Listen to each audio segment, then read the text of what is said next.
Star Tamil செய்திகள். முதலில் தலைப்புச் செய்திகள்.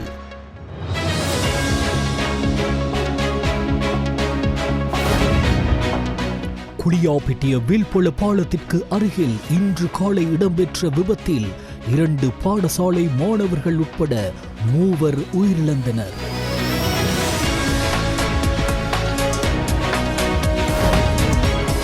முன்னாள் பொலிஸ்மா அதிபர் தேசபந்து தென்னகோனை பிணையில் செல்ல கொழும்பு கோட்டை நீதவான் நீதிமன்றம் இன்று அனுமதி வழங்கியது.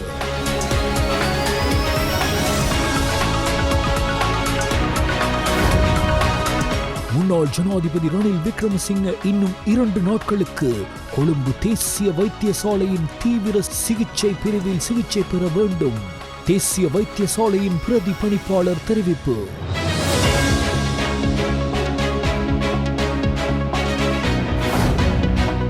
எந்த காலத்தில் குற்றம் இழைத்திருந்தாலும் அவர்கள் தண்டிக்கப்படுவர்.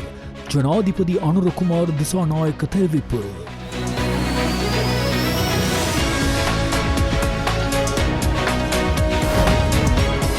ஜனாதிபதி, பிரதமர், அமைச்சரவை உள்ளிட்ட 31 பேருக்கு நீதிமன்ற அழைப்பாணை.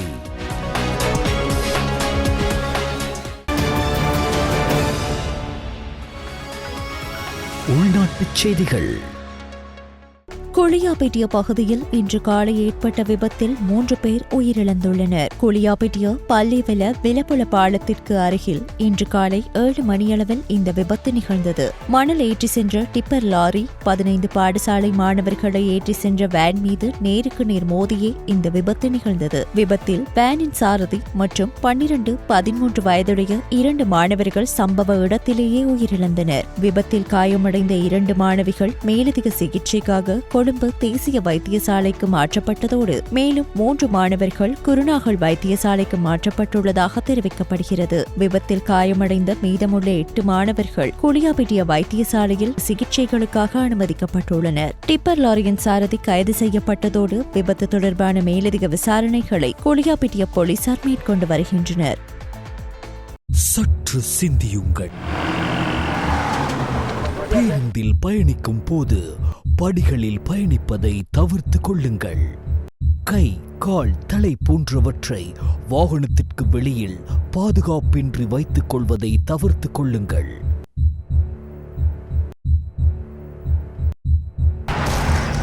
முச்சக்கர வண்டிகளில் 3 பேருக்கு அதிகமானோர் பயணிப்பதை தவிர்த்து கொள்ளுங்கள். மிகவும் ஒழுக்கமாக வீதிகளை பாவியுங்கள்.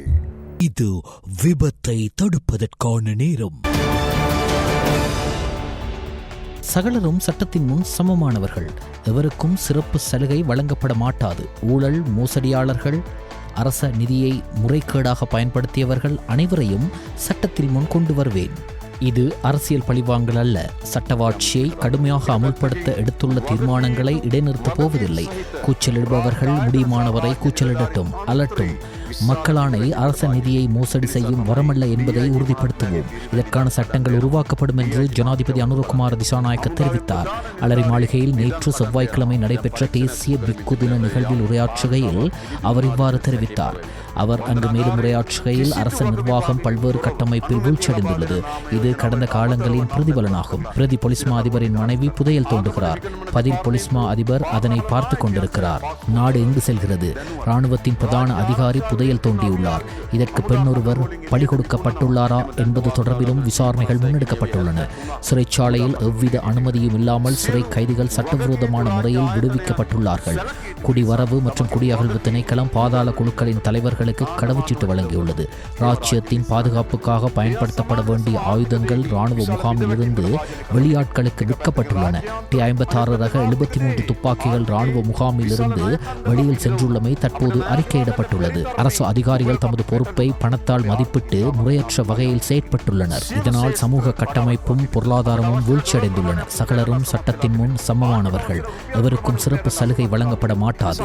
ஆட்சியாளர்கள் மக்கள் மத்தியில் மனசாட்சியுடன் செயற்பட வேண்டும். ஆட்சியாளர்கள் அரச நிதியை முறைகேடு செய்துவிட்டு மக்களிடம் சட்டத்தின் மீது நம்பிக்கை கொள்ளுங்கள், உங்களின் கடமையை நிறைவேற்றுங்கள் என்று குறிப்பிட முடியாது. மக்களானை அரச நிதியை மோசடி செய்யும் வரமல்ல என்பதை உறுதிப்படுத்துவோம். இதற்கான சட்டங்கள் உருவாக்கப்படும். முன்னாள் ஜனாதிபதிகளுக்கும் இல்லம் வழங்கப்பட வேண்டும் என்று சட்டத்தில் குறிப்பிடப்பட்டுள்ளது. முன்னாள் ஜனாதிபதிகளுக்கு இல்லம் வழங்கப்பட வேண்டும் என்று சட்டத்தில் குறிப்பிடப்பட்டுள்ளது. ஆனால் சட்டத்தில் எவ்விதத்திலும் வீட்டின் அளவு பற்றி எதுவும் குறிப்பிடப்படவில்லை. இதனால் ஆட்சியாளர்கள் தமது வீட்டை 35,000 சதுர அடியாக பெற்றுக்கொண்டார்கள். இது நியாயமானதா? கோவிட் பெருந்தொற்று காலத்தில் அந்த வீட்டை புனரமைப்பதற்காக 400 மில்லியன் ரூபாய் அரச நிதி செலவிடப்பட்டுள்ளது. இந்த சிறப்புரிமைகளை எதிர்வரும் முதல் வாரத்தில் ரத்து செய்வேன். நாட்டை திருத்த வேண்டுமாயின் இவ்வாறான கடுமையான தீர்மானங்களை எடுக்க வேண்டும் என்றார்.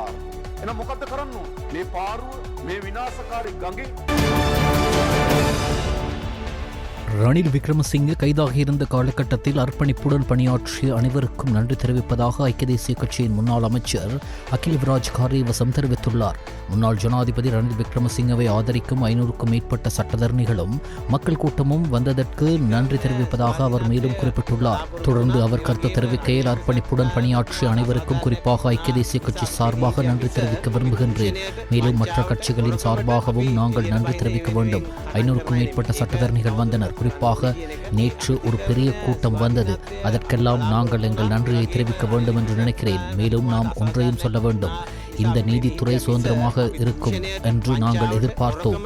மேலும் ரணில் விக்ரமசிங்கவுக்கு அநீதி இழைக்கப்பட்டதால் நாங்கள் எழுந்து நின்றோம். ஆனால் ஊழல், மோசடி மற்றும் திருட்டை எதிர்த்து போராடுபவர்கள் அல்ல. அதை மேலும் கூற வேண்டும் என தெரிவித்துள்ளார். மேலும் ஊடகங்களுக்கு கருத்து தெரிவித்த ஐக்கிய தேசிய கட்சியின் பிரதி தலைவர் ருவான் விஜயவர்தன, முன்னாள் ஜனாதிபதி ரணில் விக்ரமசிங்கவுக்கு ஆதரவளிக்க வந்த அனைவருக்கும், குறிப்பாக நாட்டின் ஜனநாயகத்தை பாதுகாப்பதில் ஆதரவளித்த ஐக்கிய மக்கள் சக்தியின் எதிர்க்கட்சி தலைவர் மற்றும் பிற கட்சிகளின் தலைவர்களுக்கும் தனது நன்றியை தெரிவித்துக் கொள்வதாக அவர் கூறியுள்ளார். நாமல் ராஜபக்ச, மஹிந்த ராஜபக்ச மற்றும் மைத்ரிபால சிறிசேன ஆகியோருக்கும் ரணில் விக்ரமசிங்கவுக்காக ஆஜரான அனைத்து வழக்கறிஞர்களுக்கும் அவர் தனது நன்றியை தெரிவித்தார்.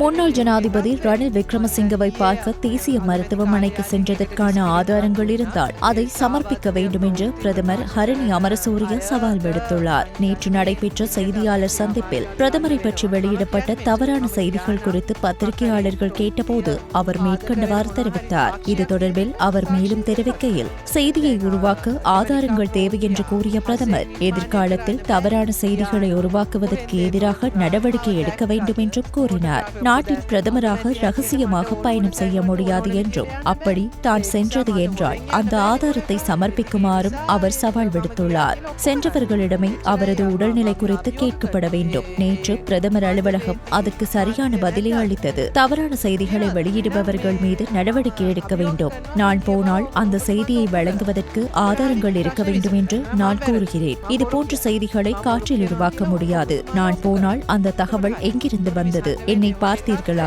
பிரதமராக நான் எங்கு வேண்டுமானாலும் செல்ல முடியாது. எனவே நான் போனதை நிரூபியுங்கள். நான் போனதை நிரூபிக்க நான் உங்களுக்கு சவால் விடுகிறேன் என்றார்.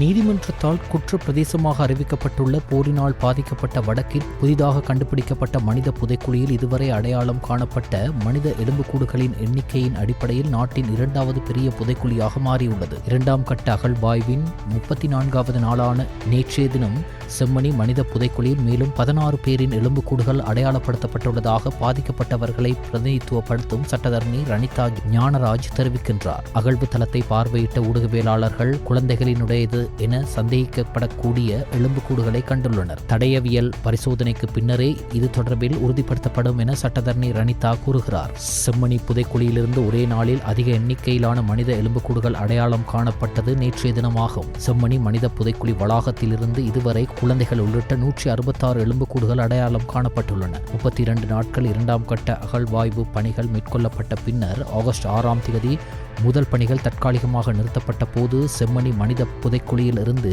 சிறுவர்கள் உட்பட 150 பேரின் எலும்புக்கூடுகள் மீட்கப்பட்டு நீதிமன்றத்திடம் ஒப்படைக்கப்பட்டிருந்தன.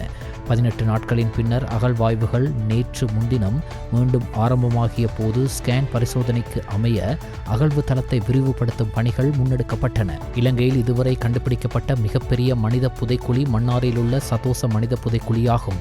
அங்கு 28 சிறுவர்களின் எலும்புக்கூடுகள் உட்பட 376 எலும்புக்கூடுகள் அகழ்ந்தெடுக்கப்பட்டன. மீட்கப்பட்டன. 2013 ஆண்டில் இலங்கையில் கண்டுபிடிக்கப்பட்ட 3வது பெரிய புதைக்குழியாக கருதப்படும் மாத்தள வைத்தியசாலைக்கு அருகில் உள்ள ஒரு இடத்தில் 155 எலும்புக்கூடுகள் மீட்கப்பட்டன. இலங்கையில் 4வது பெரிய மனித புதைக்குழியான கொழும்பு துறைமுக மனித புதைக்குழியிலிருந்து குறைந்தது 88 பேரின் எலும்புக்கூடுகள் மீட்கப்பட்டுள்ளதோடு அதன் அகழ்வு பணிகள் இடைநிறுத்தப்பட்டுள்ளன. 5வது பெரிய புதைக்குழி மன்னாரில் உள்ள திருக்கேதீஸ்வரம் புதைக்குழியாகும். அங்கு 2013 82 மனித உடல்களின் எச்சங்கள் கண்டுபிடிக்கப்பட்டன. கொக்குத்தொடுவாய் மனித புதைக்குழியின் அகழ்வாய்வு பணிகள் நிறைவடைந்த நேரத்தில் 52 நபர்களின் எச்சங்கள் மீட்கப்பட்டன.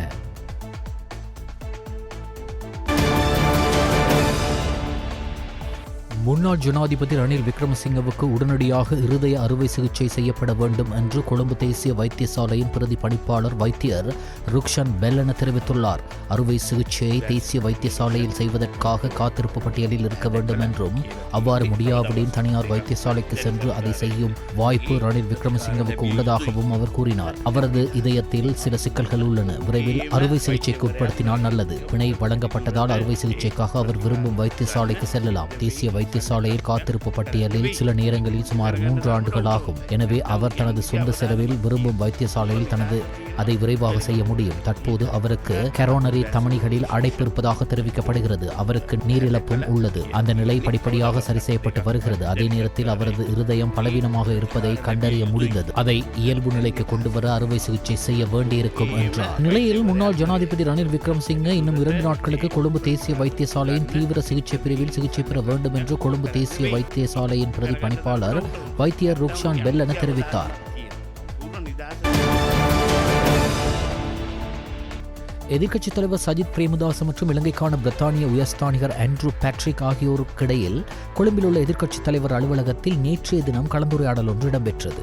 மனித யானை மோதலை தடுப்பதற்கு எதிர்க்கட்சித் தலைவர் சஜித் பிரேமதாச வேல்ஸ் இளவரசரின் ஆதரவை கோரி வேல்ஸ் இளவரசருக்கு அனுப்புவதற்காக எழுதிய கடிதத்தை இலங்கைக்கான பிரித்தானிய உயர்ஸ்தானிகரிடம் கையளித்தார். ஆசிய வகை மிகப்பெரிய எண்ணிக்கையிலான யானைகளில் ஒரு வாழ்விடமாக காணப்படும் இலங்கையில் சுதந்திரமாக சுற்றித் திரியும் யானைகளை பாதுகாப்பதற்கு வேல்ஸ் இளவரசரின் விலைமதிப்பற்ற ஆதரவை பெற்று தருமாறு இந்த கடிதத்தின் மூலம் கோரிக்கை விடுத்தார். ஒவ்வொரு வருடமும் 400க்கும் மேற்பட்ட யானைகளும் 150க்கும் மேற்பட்ட மனித இறப்புகளும் நிகழ்ந்து நாளுக்கு நாள் அதிகரித்து வரும் இந்த மனித யானை மோதலை தடுப்பதற்கு விஞ்ஞான அறிவியல் அடிப்படையிலான தேசிய காப்பீடு மூலோபாய திட்டம் ஒன்றினை அவசர தேவையையும் எதிர்க்கட்சித் தலைவர் இங்கு எடுத்துரைத்தார்.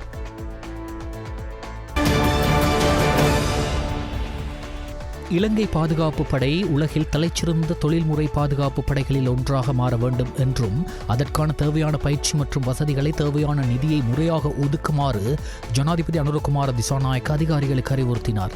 ஜனாதிபதி அலுவலகத்தில் நேற்று காலை நடைபெற்ற பாதுகாப்பு அமைச்சின் 2026 வரவு செலவு திட்ட பூர்வாங்க கலந்துரையாடலில் பங்கேற்ற போது ஜனாதிபதி இந்த அறிவுறுத்தல்களை வழங்கினார். பாதுகாப்பு அமைச்சிற்கு 2025 ஆண்டு ஒதுக்கப்பட்ட வரவு செலவு திட்ட நிதி ஒதுக்கீட்டில் இருந்து ஒவ்வொரு துறைகளிலும் செயற்படுத்தப்பட்ட திட்டங்களின் முன்னேற்றம் மற்றும் இலங்கை ராணுவம், விமானப்படை, கடற்படை, சிவில் பாதுகாப்பு திணைக்களம் மற்றும் கேடட் அதிகாரிகளுக்காக செயற்படுத்தப்பட்ட திட்டங்கள் குறித்தும் மீளாய்வு செய்யப்பட்டது. பாதுகாப்பு படை உறுப்பினர்களுக்கு வழங்கப்படும் வெளிநாட்டு பயிற்சி குறித்தும் விசேட கவனம் செலுத்தப்பட்டது. இந்த பயிற்சி ஏனைய அரச நிறுவனங்களில் உள்ள அதிகாரிகளுக்கு வழங்கப்படும் பயிற்சியை விட தனித்துவமானது என்பதால் அது குறித்து அதிக கவனம் செலுத்துமாறும் அதிகாரிகளுக்கு ஜனாதிபதி அறிவுறுத்தினார். போரின் போது உயிரிழந்த சிவில் பாதுகாப்பு படையினரின் குடும்பத்தினருக்கும் ஏனைய பாதுகாப்பு படையினரின் குடும்பத்தினருக்கும் இழப்பீடு வழங்க தேவையான நடவடிக்கைகள் எடுக்கப்பட வேண்டும் என்று ஜனாதிபதி அறிவுறுத்தினார். சிஜான் கொத்தலாவல பாதுகாப்பு பல்கலைக்கழக மருத்துவமனைக்கு அரசாங்கம் ஏற்கனவே பெருமளவு நிதியை செலவிட்டு வரும் நிலையில் அதனால் வழங்கப்படும் சேவைகள் பொதுமக்களுக்கு மிகவும் செயற்திறனுள்ளதாகவும் திறம்படவும் வழங்கப்பட வேண்டும் என்றும் ஜனாதிபதி அறிவுறுத்தினார். பாதுகாப்பு அமைச்சு தொடர்பான நிர்மாண பணிகள், பாதுகாப்பு படையினரின் நலன்புரி நடவடிக்கைகள் உள்ளிட்ட பல பிரச்சினைகள் குறித்து இந்த கூட்டத்தில் ஆராயப்பட்டது. பாதுகாப்பு பிரதி அமைச்சர் அருண் ஜெயசேகர, ஜனாதிபதியின் செயலாளர் கலாநிதி நந்திக சனத் குமாநாயக்க, நிதி அமைச்சின் செயலாளர் கலாநிதி அர்ஷன சூரிய பெரும, பாதுகாப்பு அமைச்சின் செயலாளர் ஜெஸ் சம்பத் தூயகுந்தா, ஜனாதிபதியின் சிரேஷ்ட மேலதிக செயலாளர்களான ரசல் அபான்சு மற்றும் கபில ஜனக பண்டார, முப்படைகளின் தளபதிகள் மற்றும் பாதுகாப்பு அமைச்சின் கீழ் உள்ள நிறுவனங்களின் அதிகாரிகள் மற்றும் நிதி அமைச்சின் சிரேஷ்ட அதிகாரிகள் குழுவும் இந்த சந்திப்பில் கலந்து கொண்டனர்.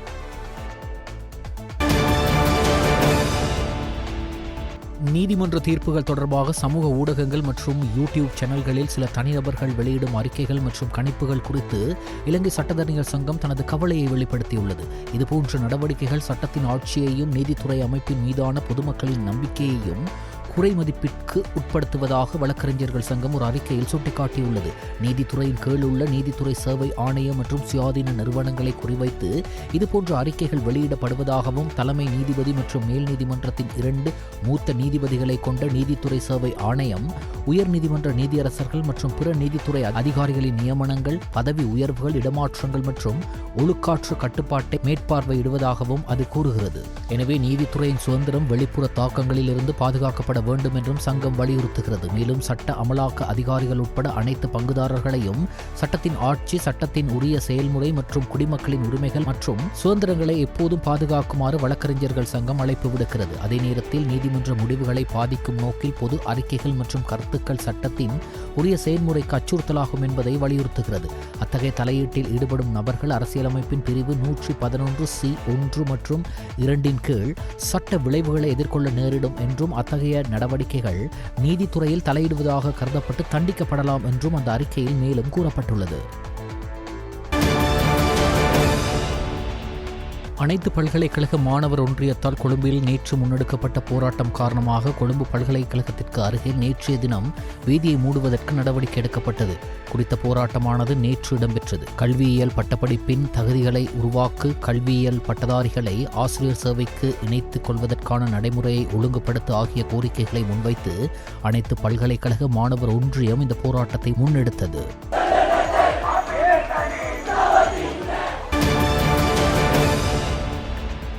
சாரதி அனுமதி பத்திரம் பெற வரும் நபர்களுக்கு மருத்துவ சான்றிதழ்களை வழங்குவதற்கான இணையவழி முறையை அறிமுகப்படுத்த திட்டமிடப்பட்டுள்ளதாக துறைமுகங்கள் மற்றும் சிவில் விமான போக்குவரத்து பிரதி அமைச்சர் ஜனித ருவான் கொடித்துவாக்கு தெரிவித்துள்ளார். வேரேரவில் உள்ள மோட்டார் வாகன போக்குவரத்து திணைக்களத்தின் அலுவலகத்திற்கு விஜயம் மேற்கொண்டிருந்த போதே அவர் இந்த விடயத்தை தெரிவித்தார்.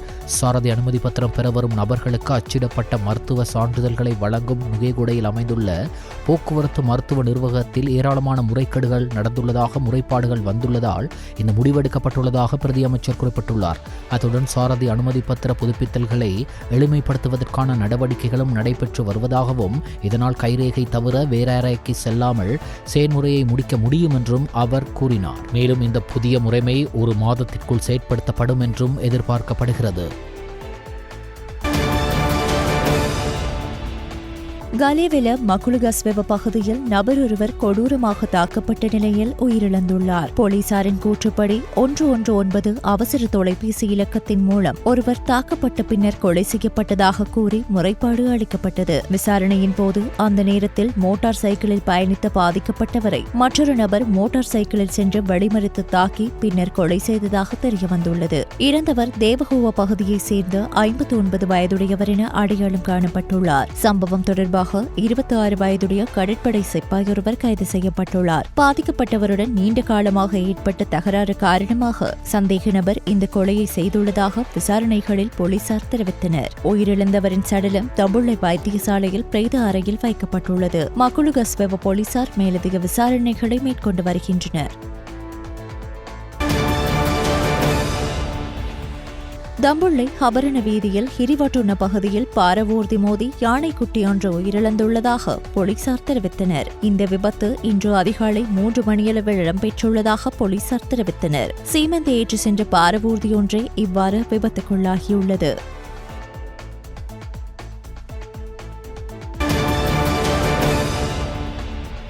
விவசாயி ஒருவரிடம் 3 லட்சம் ரூபாய் லஞ்சம் வாங்கிய விவசாய அதிகாரிகள் 2 கைது செய்யப்பட்டுள்ளனர். விவசாய சேவைகள் மையத்தின் மேம்பாட்டு அதிகாரி மற்றும் விவசாய ஆராய்ச்சி மற்றும் உற்பத்தி அதிகாரி ஆகியோரை இவ்வாறு லஞ்ச ஒழிப்பு ஆணையகத்தால் கைது செய்யப்பட்டுள்ளனர். ஜாயலவை சேர்ந்த தொழிலதிபர் ஒருவர் அளித்த முறைப்பாட்டின் அடிப்படையில் ஆகஸ்ட் 15ஆம் தேதி விவசாய சேவைகள் மைய அலுவலகத்தில் 2 சந்தேக நபர்களும் கைது செய்யப்பட்டதாக லஞ்ச ஒழிப்பு ஆணையகம் தெரிவித்துள்ளது. நபர் ஒருவருக்கு சொந்தமான ஒரு வயலை நெல் அல்லாத நிலமாக பெயரிடவும் அதிகாரப்பூர்வ பெயர் கிடைக்கும் வகையில் அந்த நிலம் நெல் அல்லாத நிலமாக கருதப்படும் என்பதை உறுதிப்படுத்தும் கடிதத்தை வழங்கவும் 3 லட்சம் ரூபாய் கேட்டுள்ளனர். இது தொடர்பாக குறித்த நபர் லஞ்ச ஒழிப்பு ஆணையகத்திற்கு முறைப்பாடு பதிவு செய்ததை அடுத்து சந்தேக நபர்கள் கைது செய்யப்பட்டனர். கைது செய்யப்பட்ட சந்தேக நபர்களை மாரவில நீதவான் நீதிமன்றத்தில் முற்படுத்திய போது செப்டம்பர் 2ஆம் தேதி வரை சந்தேக நபர்களை விளக்கமறியலில் வைக்குமாறு உத்தரவிடப்பட்டுள்ளது. கோவிந்தபுர பகுதியைச் சேர்ந்த பெண் கிராம சேவகர் ஒருவர் லஞ்சம் வாங்கியதற்காக லஞ்ச ஒழிப்பு மற்றும் ஊழல் விசாரணை அதிகாரிகளால் கைது செய்யப்பட்டுள்ளார். கைது செய்யப்பட்டுள்ள பெண் கிராம சேவகர் பரவாய கிராம சேவையாளர் பிரிவில் பணிபுரிபவர் என்றும் தெரிவிக்கப்பட்டுள்ளது. அலுமாரி வாங்குவதற்காக 23,500 ரூபாய் பெறுமதியான பற்றுச்சீட்டை பெற்றுக் கொண்டிருந்த போது குறித்த கிராம சேவகர் கைது செய்யப்பட்டதாக கூறப்படுகிறது. கைது செய்யப்பட்ட பெண் கிராம சேவகர் சேம்பலாண்டுவ போலீஸ் நிலையத்தில் ஒப்படைக்கப்பட்டுள்ளார். முல்லைத்தீவு மாவட்டத்தின் ஒட்டுச்சூட்டான் போலீஸ் பிரிவுக்குட்பட்ட முந்தையன்கட்டில் இளைஞர் ஒருவர் உயிரிழந்த சம்பவத்தில் விளக்கமறியலில் வைக்கப்பட்டிருந்த ராணுவ சிப்பாய் 4 கடும் நிபந்தனையில் பிணையில் செல்ல அனுமதிக்கப்பட்டுள்ளனர். கடந்த 7/8/2025 அன்று முந்தையன்கட்டு பகுதியில் இளைஞர் ஒருவர் உயிரிழந்த சம்பவம் தொடர்பில் ராணுவ சிப்பாய் 4 கைது செய்த ஒட்டுச்சூட்டான் போலீசார் வழக்கு பதிவு செய்து நீதிமன்றத்தில் ஆஜர்படுத்தினர். இந்த வழக்கு விசாரணை கடந்த 19/8/2025 அன்று முல்லைத்தீவு மாவட்ட நீதவான் நீதிமன்றில் எடுத்துக் கொள்ளப்பட்ட போது பாதிக்கப்பட்ட இளைஞன் சார்பாக ஜனாதிபதி சட்டத்தரணி MS சுமந்திரன் உள்ளிட்ட சட்டத்தரணிகள் மன்றில் பிரசன்னமாகிய நிலையில் ராணுவ சிப்பாய் 4 நேற்று வரை விளக்கமறியலில் வைக்கப்பட்டனர். குறித்த வழக்கு நேற்று முல்லைத்தீவு மாவட்ட நீதவான் நீதிமன்றில் நீதவான் தர்மலிங்கம் பிரதீபன் முன்னிலையில் மீண்டும் விசாரணைக்கு எடுத்துக் கொள்ளப்பட்ட போது மூத்த சட்டத்தரணி கங்காதரன் உயிரிழந்த பாதிக்கப்பட்ட இளைஞன் சார்பில் சமர்ப்பணங்களை முன்வைத்தார். இந்த வழக்கில் ராணுவ சிப்பாய்களுக்கான பிணை கோரிக்கை ராணுவ தரப்பு சட்டத்தரணியால் முன்வைக்கப்பட்ட நிலையில் கடும் நிபந்தனைகளின் பின்னர் குறித்த ராணுவ சிப்பாய்கள் பிணையில் செல்ல அனுமதிக்கப்பட்டனர். ஒவ்வொருவரும் தலா 3 லட்சம் ரூபாய் பெறுமதியான 2 சரீர பிணைகளில் செல்ல அனுமதித்த நீதவான் சாட்சியங்களை அச்சுறுத்தக்கூடாது என்று நீதிமன்ற அனுமதியின்றி வெளிநாட்டு பயணங்கள் செல்ல முடியாது என்றும் உத்தரவிட்டார். குறித்த வழக்கு 30/9/2025 அன்று மீண்டும் விசாரணைக்கு எடுத்துக் கொள்ளப்படவுள்ளது. கஹவத்தை துப்பாக்கி சூட்டுக் கொலையுடன் தொடர்புடைய சந்தேக நபர் ஒருவர் ரத்தினபுரி பிரிவு குற்றத்தடுப்பு பணியகத்தால் கைது செய்யப்பட்டுள்ளார். கடந்த ஜூன் மாதம் 30ஆம் தேதி கஹவத்தை போலீஸ் பிரிவின் பாயின் பகுதியில் ஒருவரை சுட்டுக் கொள்ள உதவிய சந்தேக நபர் பெல்வாடிய பகுதியில் வைத்து கைது செய்யப்பட்டார். கைது செய்யப்பட்ட சந்தேக நபர் ரத்தினபுரி பகுதியைச் சேர்ந்த 28 வயதுடைய இளைஞன் என தெரிய வந்துள்ளது. இதேவேளை துப்பாக்கி சூட்டு முயற்சிக்கு உதவிய ஆணொருவரும் பெண்ணொருவரும் கைது செய்யப்பட்டுள்ளனர். கடந்த ஜூலை மாதம் 18ஆம் தேதி தெஹிவளை போலீஸ் பிரிவின் ரயில் நிலைய வீதி பகுதியில் உள்ள வீடொன்றில் இருந்த ஒருவரை சுட்டுக் கொள்ள முயன்ற குற்றம் குறித்து மேல் மாகாண தெற்கு குற்றத்தடுப்பு பிரிவு விசாரணையை தொடங்கியது. அதன்படி கிடைத்த தகவலின் அடிப்படையில் பொரலஸ்கமுவ பகுதியில் 12 கிராம் 20 மில்லிகிராம் ஐஸ் போதைப் பொருளுடன் ஒரு சந்தேக நபர் கைது செய்யப்பட்ட அதே நேரத்தில் குற்றத்திற்கு உதவிய பெண் சந்தேக நபர் தெல்கஹவத்த ஹல்பிட்ட பகுதியில் கைது செய்யப்பட்டார். சந்தேக நபர் பொல்கசோவிட்ட பகுதியைச் சேர்ந்த 23 வயதானவர் என்பதுடன் பெண் சந்தேக நபர் கஸ்பேவ பகுதியை சேர்ந்த 38 வயதானவர் என்றும் தெரியவந்துள்ளது. வெளிநாட்டில் உற்பத்தி செய்யப்பட்ட சிகரெட்டுகளை நாட்டுக்குள் கொண்டுவர முயற்சித்த 3 இலங்கையர்கள் இன்று காலை பண்டார்நாயக்க சர்வதேச விமான நிலையத்தில் வைத்து கைது செய்யப்பட்டுள்ளனர். சந்தேக நபர்கள் 45.8 மில்லியன் ரூபாய் மதிப்புள்ள சிகரெட்டுகளை கடத்த முயற்சித்த போதே இலங்கை சுங்கத்தின் போதைப்பொருள் கட்டுப்பாட்டு பிரிவு அதிகாரிகளால் 3 கைது செய்யப்பட்டுள்ளனர். கைது செய்யப்பட்ட 24, 28 மற்றும் 30 வயதான 3 கொழும்பு, மட்டக்குழி, அவிசாவளை பகுதிகளை சேர்ந்தவர்கள். சந்தேக நபர்கள் சிகரெட்டுகளை துபாயில் வாங்கி கட்டாருக்கு கொண்டு சென்று அங்கிருந்து அதிகாலை 2:05 மணிக்கு இலங்கையில் தரையிறங்கிய விமானம் மூலம் நாட்டுக்கு கொண்டுவர முயன்றுள்ளனர். பொருட்களுக்குள் மறைத்து வைத்து எடுத்து வரப்பட்ட சுமார் 1503 சிகரெட் அட்டை பெட்டிகள் கண்டுபிடிக்கப்பட்டன. குறித்த அதிகாரிகள் சந்தேக நபர்களை கைது செய்து மேலதிக விசாரணைகளை மேற்கொண்டு வருகின்றனர். வெள்ளவாய எல்ல பிரதான வீதியில் தெகேகணுவ பிரதேசத்தில் ஏற்பட்ட வாகன விபத்தில் 2 இளைஞர்கள் காயமடைந்தனர். மோட்டார் சைக்கிள் ஒன்றும் கார் ஒன்றும் மோதியதிலேயே இந்த விபத்து ஏற்பட்டது. விபத்தில் பழுத்து காயமடைந்த இளைஞர்கள் சிகிச்சை பெற்று வருவதோடு மோட்டார் சைக்கிளின் சாரதி வெள்ளவாய போலீசாரால் கைது செய்யப்பட்டார். விபத்து தொடர்பான மேலதிக விசாரணைகளை வெள்ளவாய போலீசார் மேற்கொண்டு வருகின்றனர். டிஜிட்டல் ஊடக பயன்பாடு தொடர்பாக மெட்டா நிறுவன பிரதிநிதிகளினால் அமைச்சுக்களின் ஊடக செயலாளர்கள் மற்றும் அரச ஊடக நிறுவனங்களின் பிரதிநிதிகளுக்காக நடத்தப்பட்ட விசேட செயலமர்வு நேற்று முன்தினம் காலை இலங்கை தகவல் மற்றும் தொடர்பு தொழில்நுட்ப நிறுவனத்தில் நடைபெற்றது. டிஜிட்டல் பொருளாதார அமைச்சு மற்றும் ஜனாதிபதி ஊடக பிரிவால் ஏற்பாடு செய்யப்பட்ட இந்த செயலமர்வில் அமைச்சுக்களின் ஊடக செயலாளர்கள், தேசிய தொலைக்காட்சி கூட்டுத்தாபனம், சுயாதீன தொலைக்காட்சி, இலங்கை ஒலிபரப்பு கூட்டுத்தாபனம், அரசாங்க தகவல் திணைக்களம் உள்ளிட்ட அரச ஊடக நிறுவனங்களின் டிஜிட்டல் ஊடக செயற்பாடுகளில் ஈடுபடும் அதிகாரிகள் கலந்து கொண்டனர். மெட்டா நிறுவனத்தின் ஆசிய பசிபிக் பிராந்தியத்தில் அரச மற்றும் சமூக தாக்கம் தொடர்பான பணிப்பாளர் கயா வடேல், கூட்டு முகாமையாளர் நேஹா மாதூர், தெற்காசியாவிற்கான பாதுகாப்பு கொள்கை முகாமையாளர் கலாநிதி பிரியங்கா பல்லா மற்றும் மத்திய ஆசிய, மங்கோலியா, இலங்கை மற்றும் மாலைத்தீவுகளுக்கான அரச கொள்கை பிரதானி சினுர் அபேவர்தன் ஆகியோர் இந்த செயலமர்வை முன்னெடுத்தனர். டிஜிட்டல் பொருளாதார பிரதி அமைச்சர் எரங்க வீரரத்ன, டிஜிட்டல் பொருளாதார அமைச்சின் ஆலோசகர் சுமுது ரத்நாயக்க, ஜனாதிபதி ஊடக பிரிவின் பணிப்பாளர் இசுரு அனுராத உள்ளிட்டோர் இந்த செயலமர்வில் கலந்து கொண்டனர்.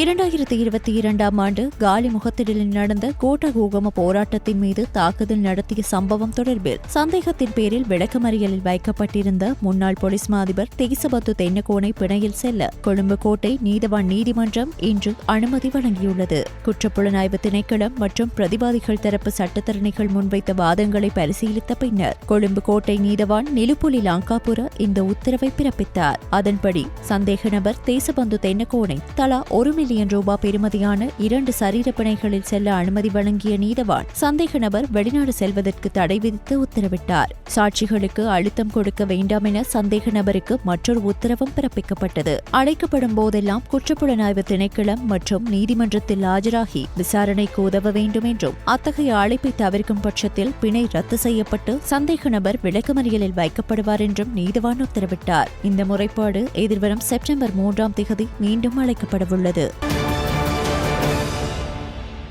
நலன்புரி நன்மைகள் சபையால் ஆகஸ்ட் மாதத்திற்கான அஸ்வசும நன்மைகளை பெறும் குடும்பங்களின் 70 வயதிற்கும் மேற்பட்ட முதியோருக்கான கொடுப்பனவு நாளை வங்கிகளில் வைப்பிலிடப்படும் என அந்த சபை அறிவித்துள்ளது. அதன்படி 5,99,730 பயனாளிகளுக்கான கொடுப்பனவு நாளை வைப்பிலிடப்படவுள்ளதாக நலன்புரி நன்மைகள் சபை தெரிவித்துள்ளது. இலங்கை பிரஜைகளுக்கு டிஜிட்டல் அடையாள அட்டைகளை வழங்கும் திட்டத்தை செயற்படுத்துவதற்காக இந்தியாவுடன் இலங்கை அரசு கையெழுத்திட்ட புரிந்துணர்வு ஒப்பந்தத்தை வலுவற்றதாக்கி தீர்ப்பளிக்க கோரி முன்னாள் அமைச்சர் விமல் வீரவன்ச உள்ளிட்டோர் தாக்கல் செய்த 2 மனுக்களை அக்டோபர் 17 பரிசீலனைக்கு அழைக்குமாறு உயர்நீதிமன்றம் இன்று உத்தரவிட்டது. இந்த மனுக்கள் இன்று பிரதம நீதியரசர் பிரீத்தி பத்மன் சூரசேன, குமுதினி விக்ரமசிங்க மற்றும் சம்பத் விஜயரத்ன ஆகியோர் அடங்கிய உயர்நீதிமன்ற நீதியரசர்கள் அமர்வு முன்னிலையில் அழைக்கப்பட்டிருந்தன. சட்டமா அதிபர் சார்பில் ஆஜரான சொலிசிட்டர் ஜெனரல் விராஜ் தயாரத்ன இந்த மனுவில் பிரதிவாதியாக பெயரிடப்பட்டுள்ள அமைச்சரவை உறுப்பினர்கள் மற்றும் பிரதிவாதிகளுக்கு அழைப்பாணை கிடைக்கவில்லை என்று நீதிமன்றத்தில் தெரிவித்தார். மனுதாரர் சார்பில் ஆஜரான சட்டத்தரணி கனிஷ்க விதார்ன வழக்கை பரிசீலிப்பதற்கான விரைவான திகதியை கோரினார். அதன்படி பிரதிவாதிகளுக்கு மீண்டும் அழைப்பாணை விடுக்குமாறு மனுதாரர்களின் சட்டத்தரணிகளுக்கு உயர்நீதிமன்ற நீதியரசர்கள் அமர்வு அறிவித்தது. பின்னர் மனுவை அக்டோபர் 17 பரிசீலனைக்கு அழைக்குமாறு நீதியரசர்கள் அமர்வு உத்தரவிட்டது. இந்த மனுக்களின் பிரதிவாதிகளாக டிஜிட்டல் பொருளாதார அமைச்சர் என்ற வகையில் ஜனாதிபதி, பிரதமர் அர்னி அமரசூரிய, அமைச்சரவை உள்ளிட்ட 31 பேர் பெயரிடப்பட்டுள்ளனர். கொட்டகலை நகர் ஸ்ரீ முத்துவிநாயகர் மகோத்சவ பெருவிழா 2025 13வது நாளான விநாயகர் சதுர்த்தி தினமான இன்று மிக கோலாகலமாக நடைபெற்றது. இதன்போது முத்தேர் பவனி இடம்பெற்றதையும் மக்கள் பக்திபூர்வமாக வடம் பிடித்து தேரிழுப்பதையும் காணக்கூடியதாக இருந்தது.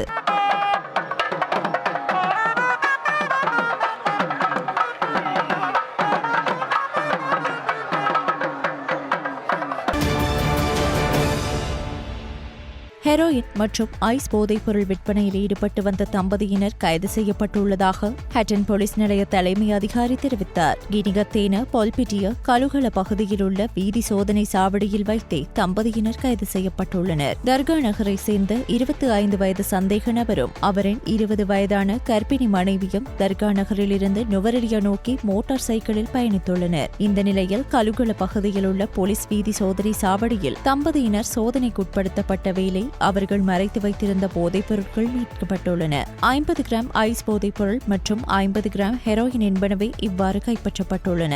ஈசி கேஷ் மூலம் பணத்தை பெற்ற பின்னர் ஹட்டன் நுவரெலியா பிரதான வீதியில் போதைப் பொருளை வைத்துவிட்டு அது தொடர்பில் சம்பந்தப்பட்ட தரப்பினருக்கு சந்தேக நபர் தெரியப்படுத்துவார் என தெரியவந்துள்ளது. இவர் இதற்கு முன்னரும் போதைப் பொருள் விநியோகம் தொடர்பில் பல போலீஸ் நிலையங்களில் கைது செய்யப்பட்டுள்ளார் என தெரியவந்துள்ளது. சந்தேக நபர்களை நீதிமன்றத்தில் முன்னிலைப்படுத்தி தடுப்பு காவல் உத்தரவை பெற்று இவர்களிடம் போதைப் பொருள் வாங்கும் நபர்களை கைது செய்வதற்கு போலீசார் நடவடிக்கை எடுத்து வருகின்றனர். மேல் மற்றும் சப்ரகமுவ மாகாணங்களிலும் காலி மாத்தர கண்டி மற்றும் நுவரெலியா மாவட்டங்களிலும் பல தடவைகள் மழை பெய்யக்கூடும் என வளிமண்டலவியல் திணைக்களம் எதிர்வு கூறியுள்ளது. வடக்கு மற்றும் வடமேல் மாகாணங்களில் சிறிதளவு மழை பெய்யக்கூடும் என அந்த திணைக்களம் வெளியிட்டுள்ள வானிலை முன்னறிவிப்பில் தெரிவிக்கப்பட்டுள்ளது. ஊவா மாகாணத்திலும் அம்பாறை மற்றும் மட்டக்களப்பு மாவட்டங்களிலும் பிற்பகல் 2 மணிக்கு பிறகு சில இடங்களில் மழை அல்லது இடியுடன் கூடிய மழை பெய்யக்கூடும். மத்திய மலைநாட்டின் மேற்கு சரிவுகளிலும் வடக்கு வடமத்திய மற்றும் வடமேல் மாகாணங்களிலும் திருகோணமலை மற்றும் அம்பாந்தோட்ட மாவட்டங்களிலும் அவ்வப்போது 30 தொடக்கம் 40 கிலோமீட்டர் வேகத்தில் ஓரளவு பலத்த காற்று வீசக்கூடும். இடியுடன் கூடிய மழையுடன் தற்காலிக பலத்த காற்று மற்றும் மின்னல் காரணமாக ஏற்படும் ஆபத்துக்களை குறைப்பதற்கு தேவையான நடவடிக்கைகளை எடுக்குமாறு வளிமண்டலவியல் திணைக்களம் பொதுமக்களை அறிவுறுத்தியுள்ளது. இடைவேளைக்கு பின்னர் செய்திகள் தொடரும். செய்திகள் தொடர்கின்றன. வெளிநாட்டு செய்திகள். ஆஸ்திரேலியாவுக்கான ஈரானிய தூதரை நாட்டை விட்டு வெளியேறுமாறு ஆஸ்திரேலியா அரசாங்கம் உத்தரவிட்டுள்ளதாக சர்வதேச ஊடகங்கள் செய்தி வெளியிட்டுள்ளன. கடந்த ஆண்டு அக்டோபரில் சிட்னி மற்றும் மெல்பர்னில் நடந்த 2 யூத எதிர்ப்பு தாக்குதல்களில் ஈரான் ஈடுபட்டதை ஆஸ்திரேலிய உளவுத்துறை அமைப்புகள் உறுதிப்படுத்தியுள்ளதாக குறித்த செய்தியில் விவரிக்கப்பட்டுள்ளது. இதன் விளைவாக ஆஸ்திரேலிய அரசாங்கம் ஈரானிய தூதருக்கு நாட்டை விட்டு வெளியேற 7 நாட்கள் அவகாசம் அளித்துள்ளது. இந்த 2 சம்பவங்களும் சமூக நல்லிணக்கத்தை குறைமதிப்பிற்கு உட்படுத்தவும் சமூகத்தில் முரண்பாடுகளை விதைக்கவும் மேற்கொள்ளப்பட்ட முயற்சி என்று ஆஸ்திரேலிய பிரதமர் ஆந்தனி அல்பானிஸ் கூறியுள்ளார். மேலும் ஆஸ்திரேலிய அரசாங்கமும் தனது தூதர்களை தெஹரானிலிருந்து திரும்பப் பெற நடவடிக்கை எடுத்துள்ளது. இருப்பினும் இந்த குற்றச்சாட்டுக்களை ஈரான் முற்றிலுமாக மறுத்துள்ளதாக வெளிநாட்டு தகவல்கள் தெரிவிக்கின்றன.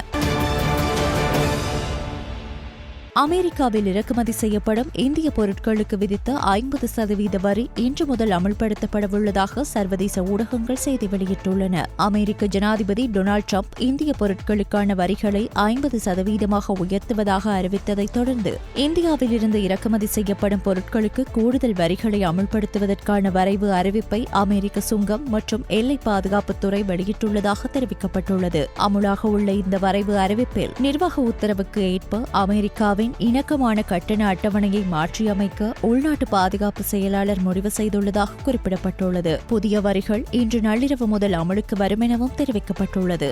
இந்நிலையில் இன்று முதல் அமலுக்கு வரும் இந்திய பொருட்கள் மீதான அமெரிக்காவின் 50% வரி குறித்து பேசிய இந்திய பிரதமர் மோடி எவ்வளவு அழுத்தம் தந்தாலும் அதை தாங்கும் வலிமையை நாங்கள் தொடர்ந்து அதிகரிப்போம் என்று கூறியுள்ளார்.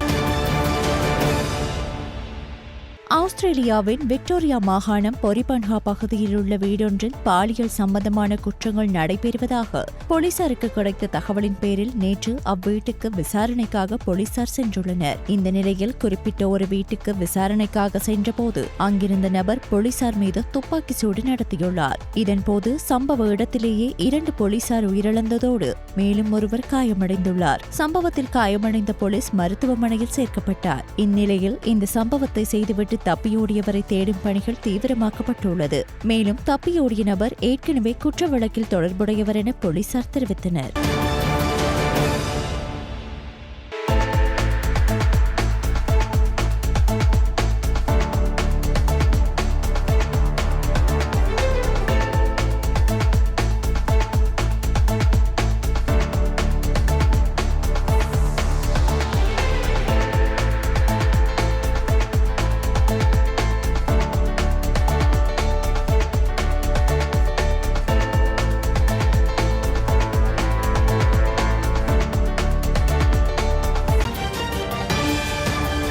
இடைவேளைக்கு பின்னர் செய்திகள் தொடரும். செய்திகள் தொடர்கின்றன. விளையாட்டு செய்திகள். இலங்கை அணிக்கு எதிராக நடைபெறவுள்ள 2 போட்டிகள் கொண்ட ஒருநாள் தொடருக்கான சிம்பாப்வே குழாம் உத்தியோகபூர்வமாக அறிவிக்கப்பட்டுள்ள சிம்பாப்வே குழாத்தில் ஓய்விலிருந்து திரும்பியிருக்கும் பிரெண்டன் டெய்லர் மீண்டும் இணைக்கப்பட்டுள்ளார். இவர் இறுதியாக 2021ஆம் ஆண்டு அயர்லாந்து அணிக்கு எதிரான போட்டியில் விளையாடியிருந்தார். கிரைக் எர்வின் தலைமையில் அறிவிக்கப்பட்டுள்ள இந்த குழாத்தில் Sikander Rasha, scene Williams, Richard கிராவா மற்றும் வெஸ்லி மெதவரை போன்ற அனுபவ வீரர்களும் இணைக்கப்பட்டுள்ளனர். இலங்கை மற்றும் சிம்பாப்வே அணிகளுக்கு இடையிலான ஒருநாள் தொடர் எதிர்வரும் 29 மற்றும் 31ஆம் திகதிகளில் ஹராரே கிரிக்கெட் மைதானத்தில் நடைபெற